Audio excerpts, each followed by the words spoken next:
How did a serial drunk driver for over 3 decades get back behind the wheel? And what's worse, he's now accused of killing a 12-year-old girl. 7 Action News reporter Simon Chiquette live outside the Wayne County Sheriff's Office where that driver is locked up. And Simon, he had a dozen drunk driving convictions. So what's the deal on this one? Carolyn, Stephen, we can all agree this guy should not have been on the road. Now all signs point to a failed system, not a prosecutor or judge's mistake.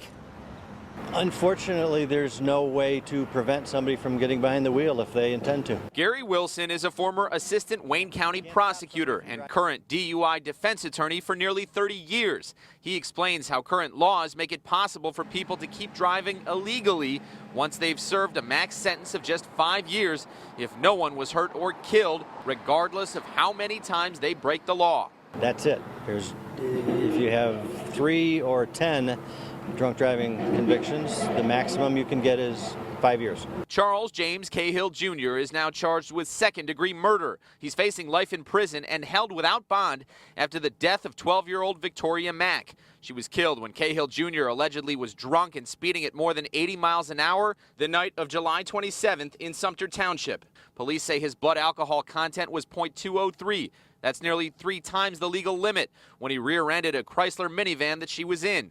Seen on video after, Cahill Jr. mumbles to the police and is unharmed by the crash. Today in court, a judge reading some of his 12 prior convictions. In 86 in Westland for operating under the influence, in 87 in Plymouth for operating under the influence, for 89 in Westland for operating under the influence, in 91 in Westland for operating under the influence, in 94 in Detroit for operating under the influence, 94 again in Detroit for operating under the influence, in 98 in Detroit for operating under the influence, in 2003 in Westland for operating under the influence, in 2006 in Westland for operating under the influence, in 2008 in Detroit for operating under the influence. Today's new arraignment comes after the recent death of the crash victim and previous charges being filed. We visited the suspect's home to see if family members would talk.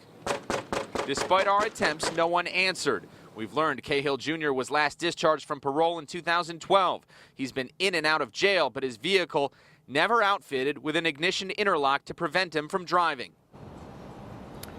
As we speak, Cahill Jr. is sitting inside one of these jail cells. Currently, state lawmakers are pushing for tougher laws, including universal ignition interlocks that can prevent people from driving drunk. In this case, our expert says it could have saved that 12-year-old's life. Live downtown, Simon Chiquette, 7 Action News. Back to you, Carolyn. All right.